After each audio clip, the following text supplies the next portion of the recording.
Welcome to the No Boundaries podcast. Yes, another podcast. We are mother and daughter, and we discuss controversial topics while also exploring our bond.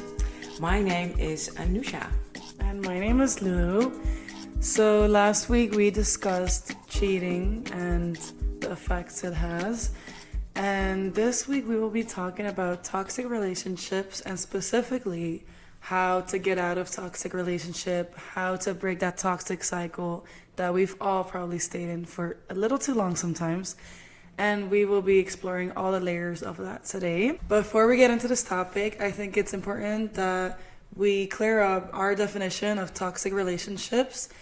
So for us, toxic relationships are relationships that are problematic and aren't good for your mental health or your partner's mental health, but we won't be focusing on things such as abuse or grooming or any of those sensitive topics because we believe that those go beyond toxicity and aren't the same as a toxic relationship. I think the biggest difference is that abusers follow a really specific pattern that they do on each one of their victims, and they have specific personality traits that are very hard to change.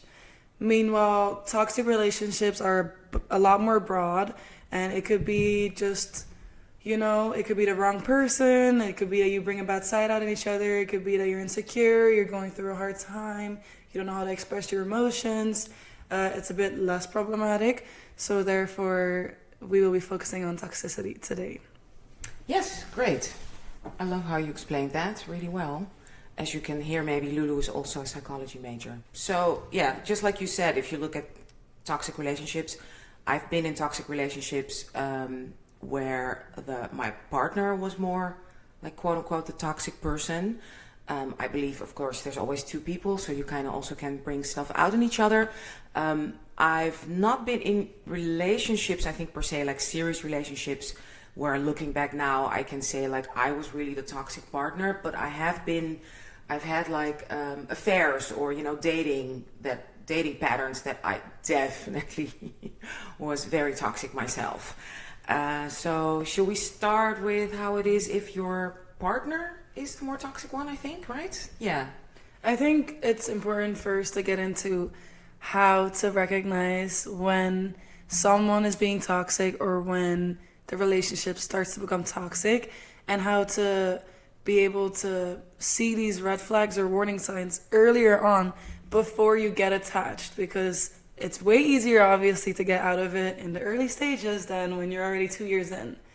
So I think that's a good way to focus. Like, how do you first notice these things and what to look out for? Yeah. I for myself, I usually noticed it if I start feeling bad about myself. Mm-hmm. So you're on a date or you're having dinner together, you're having fun together, and all of a sudden you realize I feel so shitty about myself, or I'm doing everything wrong, even the way I'm eating is wrong, every answer I give is wrong, I'm not funny, I look horrible, like even though when I walked in I felt I looked great, and then like one look or one thing a guy could say to me. I remember once a guy said something about how I did my hair, and I literally felt like that was like the first thing he said, and the whole evening I just wanted to go to bathroom and change my hair completely, which is difficult when you have curls.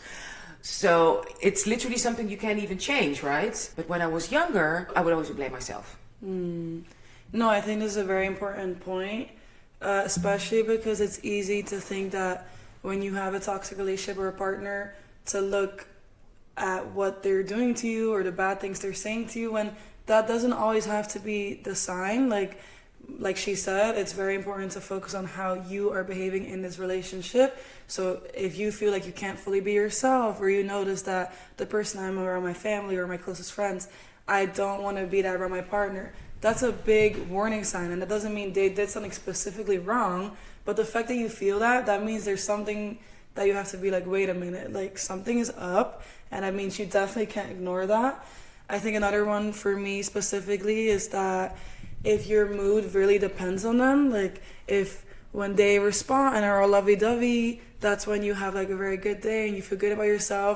But if you text them and then they take longer to respond, or they text you a little bit more dry, and you start to feel immediately like insecure, or like you're not having a good day and you can't enjoy anything you're doing anymore because you feel like they're not really there, and then one little sweet message again and you're like, oh, okay, I can breathe again, I'm good. That's another sign where it's something in yourself, but that means there's something in the relationship that's not good. So it's not always clear in front of our eyes, like, oh, they called me bad names, they treat me bad. It could be also something in yourself, because a lot of times your body feels this before something bad actually happens. So those are really important things to look at. Yeah. And what I also find so difficult is in that kind of like toxic relationship is I've had, boyfriends, guys, that I was literally like, this is not working. Obviously, I don't think you really like me, or let's break up. And then the guy wouldn't want that, right? So he got something, or that person got something out of it in staying with me and keeping me in that position. Wait, can you elaborate? So why didn't that guy just break up with me if he didn't like my hair, right? My hair is like a big part of how I look, and it's, again, I'm not gonna like straighten what he wanted. Wait, do you mean like initially they didn't like your hair, but then when you say, well, let's just end it, that's when they're all of a sudden switched and they're like, no, actually. Yeah. Oh, okay. I didn't get that part. Yeah, so then they would switch like, no, or I'm sorry, or no, I think you're gorgeous, and then slowly again, but maybe you can straighten it, or that kind of stuff. Whereas I'm like, so obviously there's something that other person is gaining from putting you down. Yeah. And especially I spoke in our first episode about cheating with my first boyfriend. That was very, very clear. It was very important for him to continuously, slowly but surely put me down. That made him feel better. And he didn't want to break up with me. No, we stayed together for, I think, even 3 years. Yeah, the cheating was what drove me crazy. Not even his toxic behavior. I was so used to that and fighting against it. So we got in this pattern. Yeah, that makes a lot of sense. Yeah, I think that's definitely an important one. Like, there's a lot of people who will stay in a relationship because they rather are with someone than being alone. And there's also a lot of people who have insecurity issues with themselves, so it helps them to date someone who's even more insecure or less socially accepted, because that makes them feel better about themselves, and they know that they can do whatever and this person is going to be there for them, or this person is just going to be there. But once that person actually tries to leave, that's when they switch, and that's when they're like, wait, no. And that's not even them being rude or negative. That's just still toxic, because they're holding you there knowing you deserve better. And they know that as well. You know that as well. But yet they give you just enough to keep you there. Yeah. Not enough to fully let go. So that's also a very toxic pattern that's a little bit more hidden and harder to point out. Again, it took 3 years for me to realize it. And plus also, I don't know if you recognize that, what I think also to recognize toxicity is high highs and low lows.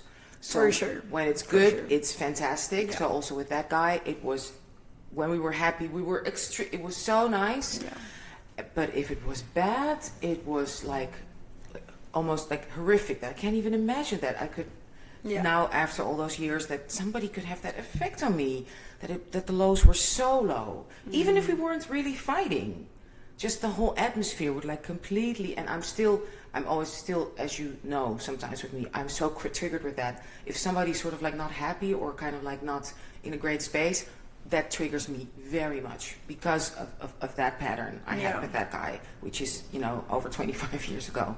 Yeah. No, the same for me. If there's one thing that gives me anxiety, it's when someone is mad at me, or I know that someone's mad at me. My first instinct is always to fix it, and I want to fix it. And I think that's why I've been in a lot of toxic patterns. And it could even be that initially I'm mad at them for something, or they're mad at something, but it's their own fault.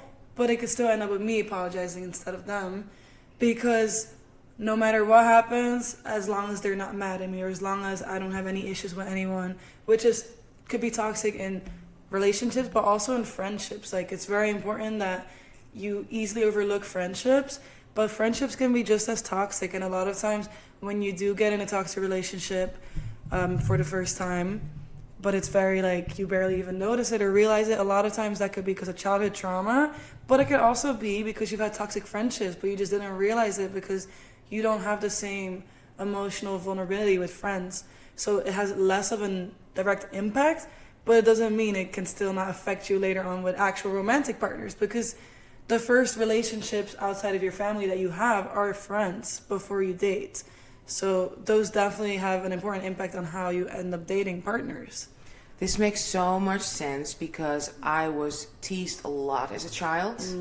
So I was so used to that pattern of defending, trying to be nice, arguing, fighting, protecting myself, forgiving, becoming friends even with people with, there were girls who would tease me like harshly, but I would also be their friend. It would be like on, off, again, high, low. So, oh my God, now I realize that really set me off from a young age to, of course, have my first romantic relationship to have that same kind of pattern. And also, of course, not growing up with a father. So I didn't grow up with my own father. I had a really lovely stepfather, but it was not my biological dad. I know he was there, but he lived in West Africa, in another country, in Cameroon. That also affected a lot of course, how I viewed and looked at men, because I'm a heterosexual woman, just to make it clear. So that really had an effect also. And plus, in the time I lived in, so in my day and age, boys will be boys. That's just how man. Patriarchy was not even a word we would talk about. Yeah. It was just the way it is. No, that reminds me, because my mom grew up in the Netherlands, and she's obviously black, in case you couldn't see that yet. And she grew up as one of the only black girls in her town, in her school. And on top of that, her mom is white, her dad is black. Her dad wasn't there, so she grew up with a white mom and a white stepdad. And my girlfriend was in a pretty similar situation in Hungary, where she grew up. And there's this big thing where when you do grow up as the only black person, you constantly I don't want to speak for you, but from what I've heard from you and her, it's like you constantly feel the need to show white people that you're not like these bad stereotypes and you're not one of those type of black people, which is obviously super wrong. But you can't help but feel that if you're the only black person, you want nothing more to fit in and to prove them, no, I'm worthy, I'm good. So it's so normal to grow up to be overly nice, overly giggly, overly social, and to always make sure about everything, because you know that one mistake can immediately make them be like, oh yeah, you're like one of those black people. Like it's that messed up. Like that's really how messed up it is. So you're in such a thin ice constantly. So it's very common for people to grow up like that, to then get in toxic relationships later on, because that's all you're used to, and that's normal almost, because you grew up all your life like that. And a lot of times you tend to go in a relationship to something that is familiarity. Yeah, familiarity. Ends up being a stronger emotion than what makes you happy, because that's so interesting. Yeah, that is what you recognize. Plus, you want to fix it. You want to change it. Exactly. You want to do better than when you're small. Plus, especially growing up as a woman is already, as we know, problematic in this patriarchal society we live in. And being a black woman is very difficult in this racist society. And then being a black woman with a white mother who doesn't get that mechanism is very difficult. So my mom would help me and protect me. And of course, that's terrible. But she wouldn't often make the link with, this is plain old racism. These kids are racist. Just let's get away from them. And let's move to a neighborhood where black people do live. That never happened, right?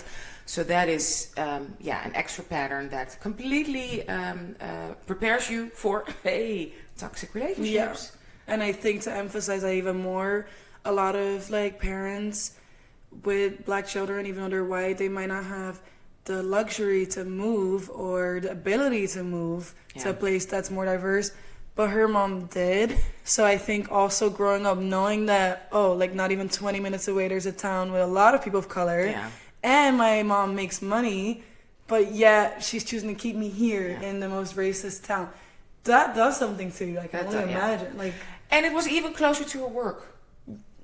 So it was really weird, but those links were subconscious for me, right? So as a child, I didn't think that. I just thought I have to fit in, I have to be great. Exactly. And the worst is when you finally move out of there, that's when all of a sudden everything hits and you're like, oh my gosh, like my life could have been so different if I grew up here, like knowing like the only issue was this and not me, like wow. Yeah. That's a big realization.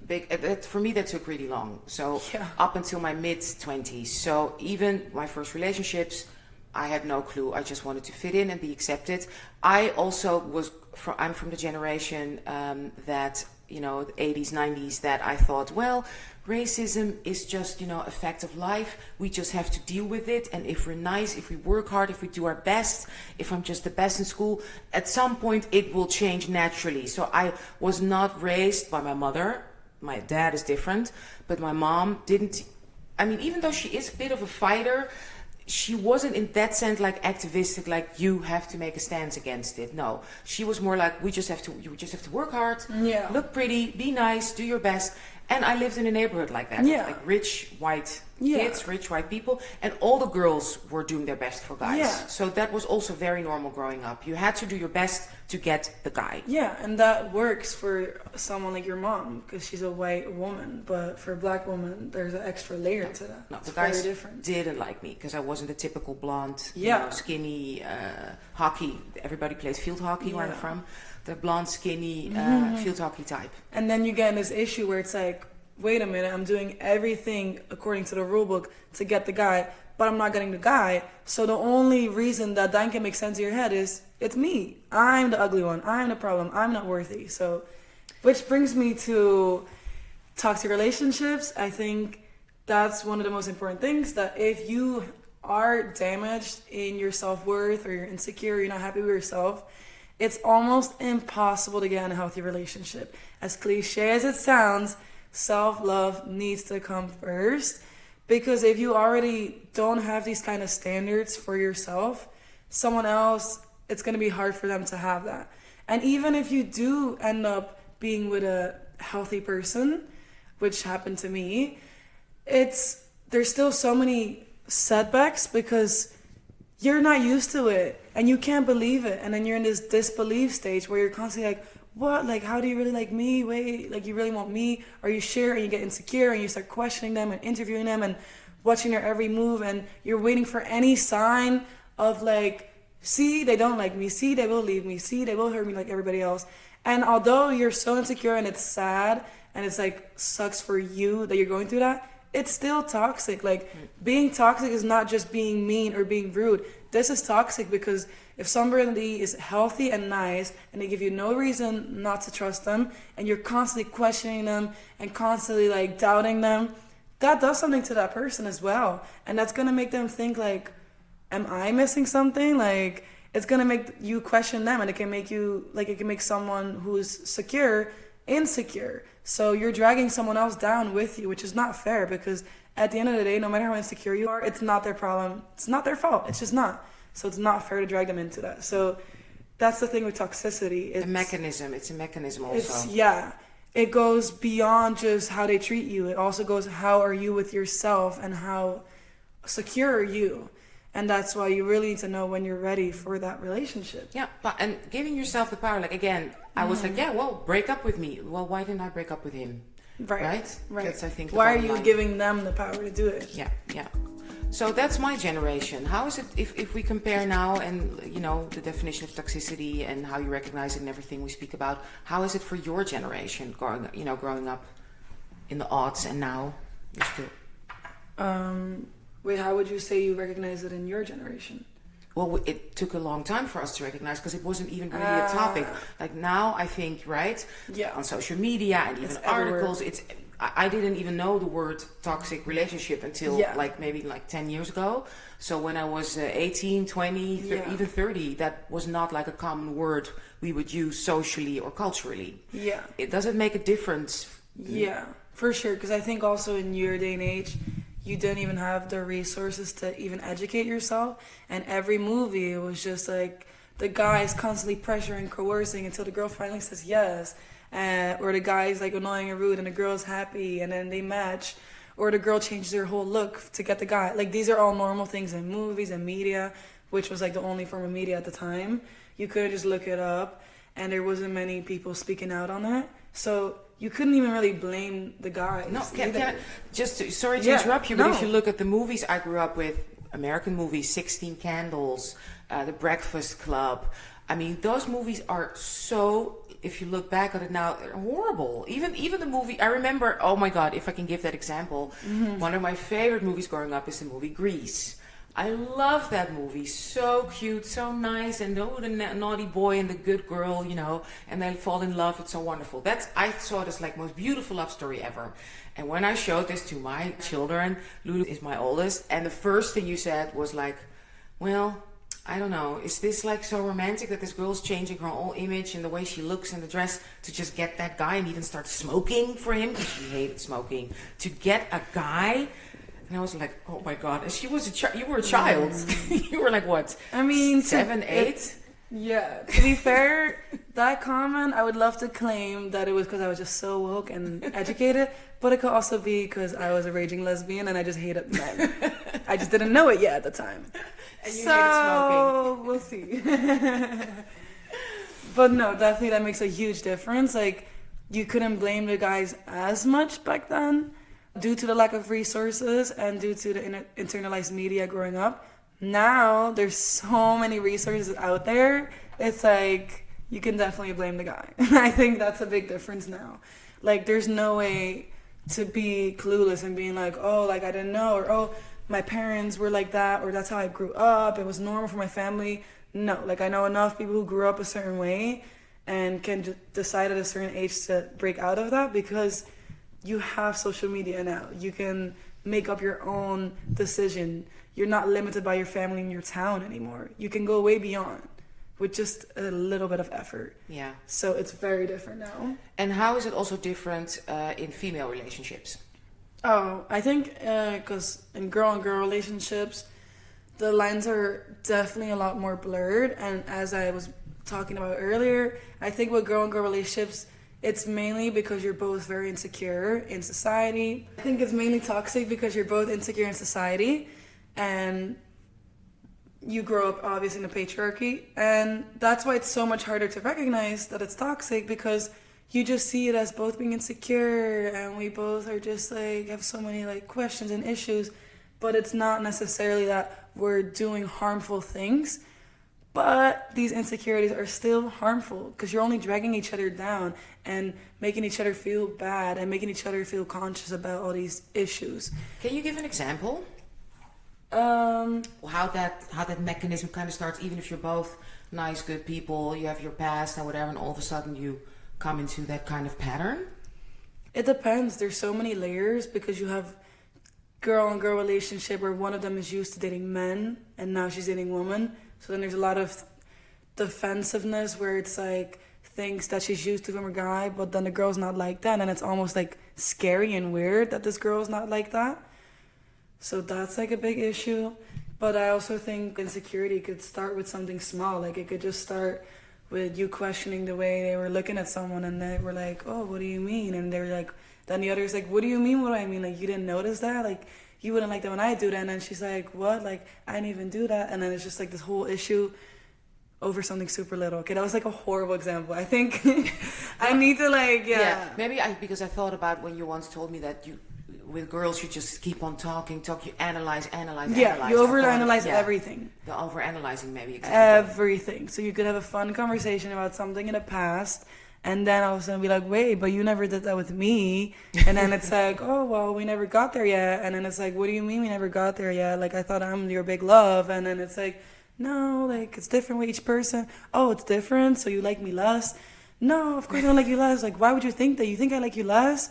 Well, because of this. Oh, wow, I can't believe you like me less. Like, it's just a lot of arguments that are so unnecessary, I think. A lot of overanalyzing, which with men doesn't happen that much. Yeah. And it's just like, for girls, you need to learn certain things. You just don't need to overanalyze. You don't need to ask every question, because you have this best friend vibe in there too, where you feel like you can tell each other everything and you want to share every thought because you're so in sync and you get each other so well. When it's like, not every thought needs to be shared, because you also have feelings for each other.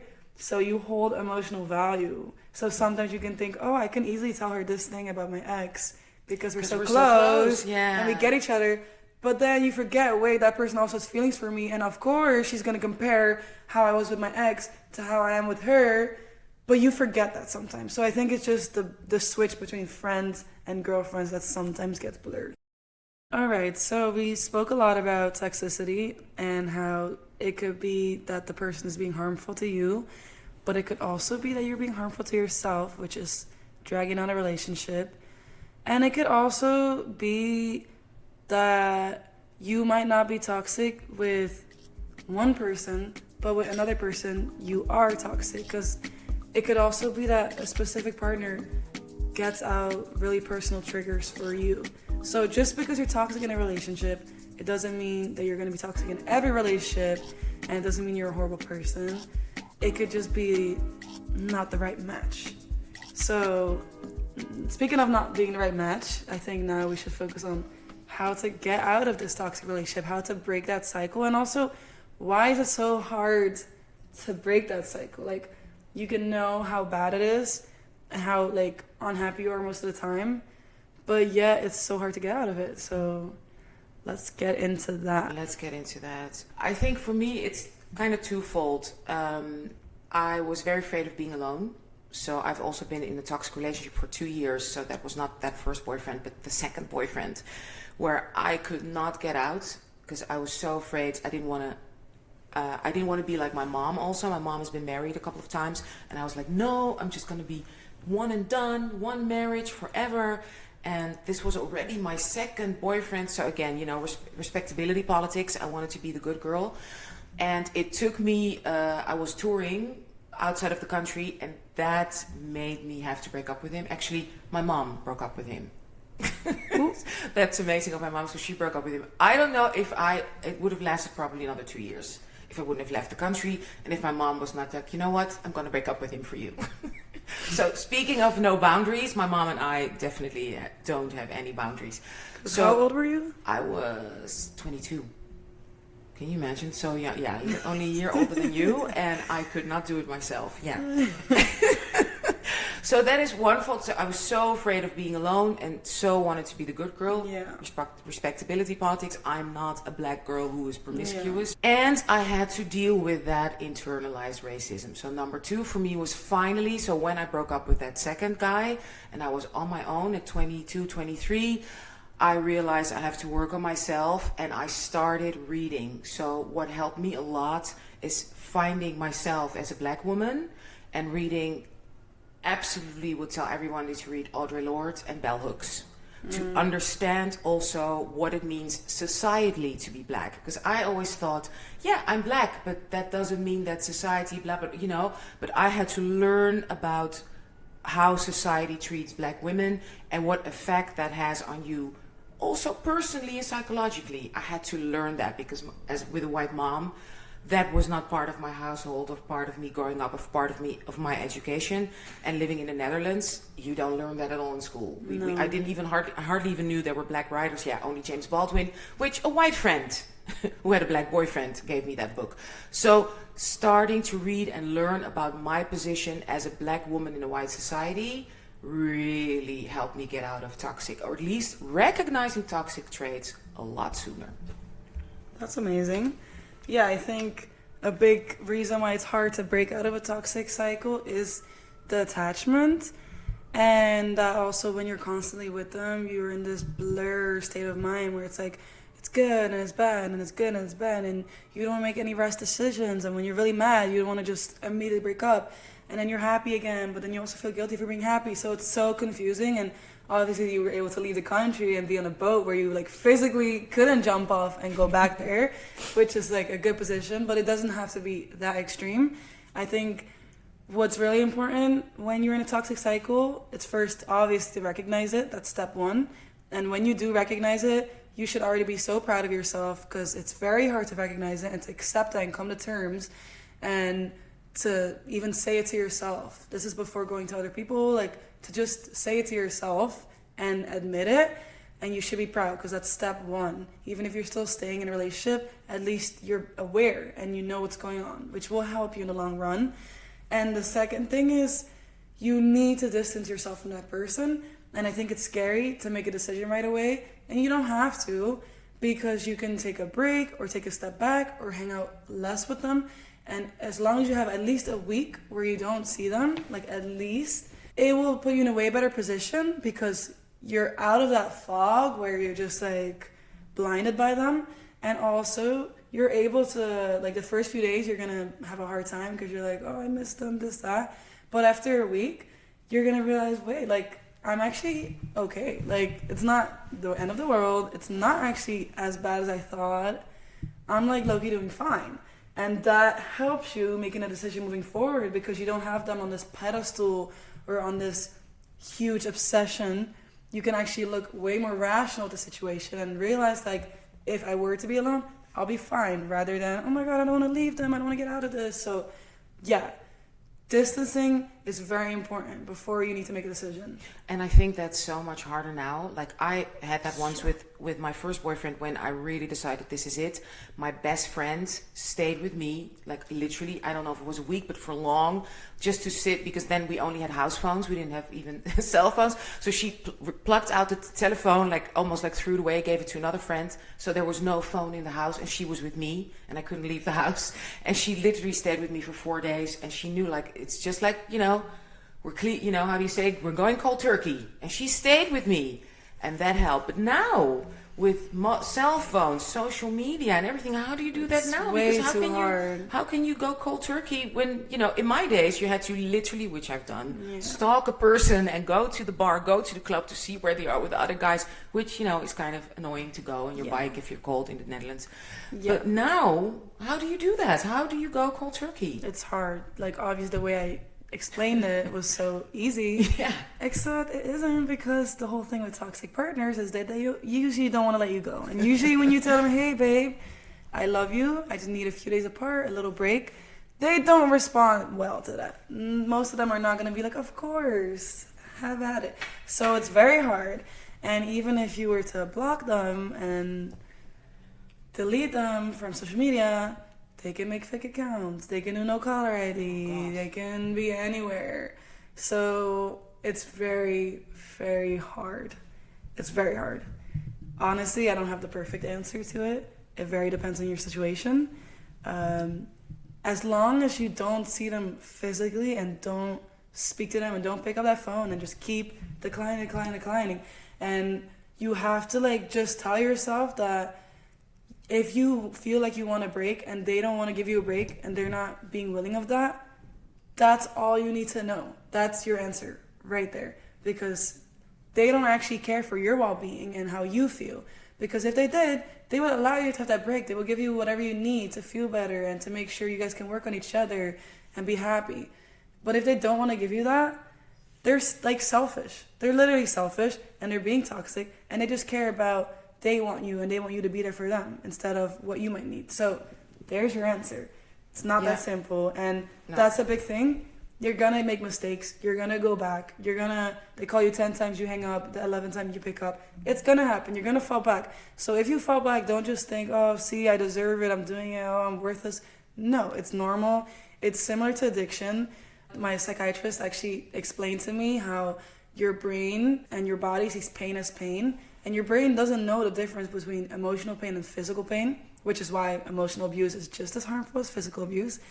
So when you're so in love with someone, you can compare it to addiction. And if you're away from them, you're going to get withdrawals and you're literally going to get the same body symptoms you get when you're off drugs. Like, you're literally going to get nauseous, you can't eat, you can't sleep, you're shaky, you can't focus on anything, you don't know what to do, and all you want to do is go to them even more and more. So it's very serious, and you have to understand this is a very serious pattern, and this is, like, real, what I'm experiencing. Like, you don't need to feel dramatic. Like, your body literally sees that as physical pain. So it is very hard. And same with addiction. I don't know anyone who smoothly went out of that cold turkey. Same relationship. So it is okay to make mistakes. It's okay to fall back as long as you can identify and understand, why did I go back? And from there, you keep working. And I promise you, eventually, you will be tired. You will be done. Everyone has an end limit at the end of the day. So eventually, you're going to have that moment where it clicks. And you're like, you know what? No. And you're done. As long as you keep working to it, And as long as you're doing better this time than last time, you're going to be done eventually. Yeah, it's gonna take time. Give yourself time. And also, what I want to say, what my husband, your dad, who's a psychiatrist, also said, it's very important to make sure you have a schedule. You know, that you do stuff, that you keep yourself busy. Yeah. You get up, you go to the gym, even working. If you don't have anything to do and you're so down, it's always better to help other people. So even if you go help in a food pantry or help in an animal shelter or something to force you to get out of bed and to break that pattern of sitting at home and, you know, waiting for a phone call or going on social media. If you know that animals count on you, or colleagues or something, do something, or do a course if you can afford it, or something, right? Or help your friend moving, something physical, and stay busy. That also helps a lot, because as an actress, I really can tell you, faking something physically, that works the same in the brain. At some point you believe it. I've been on stage and literally believed I was completely in love with this person I was acting with. Completely looking that person in the eye on stage and like, I'm gonna leave my family for you. And then after the applause, you know, because you can also teach your body. So I believe in also faking till you make it. Yeah, I love fake it till you make it. But that could be another episode. That could be another episode. I have episode. so much to say about that as well. We'll talk about that too. But what we do want to say, you know, I think we're kind of like wrapping this up. Be grateful when you notice the wrongs. Proud of yourself. Because when you notice these, you can work on it. You can never work on them and get over them if you don't notice them. So noticing these things is good, because that's step one to becoming a better human being. Yes, and loving yourself and knowing yourself. Yes, always love yourself. As cliche, like, we can laugh about cliches, but they're not cliches for nothing. They're cliches because it's true. Yes, they work. Well, I love you. And I love me, and I love y'all. So thank you so much for listening to us and watching us. Please let us know what you think of this episode. Please respond. Let us know what you want us to talk about. Do you have any subjects you want mother and daughter to talk? Is there anything we missed or you want us to talk more about considering this topic? Let us know. No boundaries. Well, everything is in our show notes. Yes, we love you. Love you. Bye-bye. Bye. Oh, mommy, don't get emotional.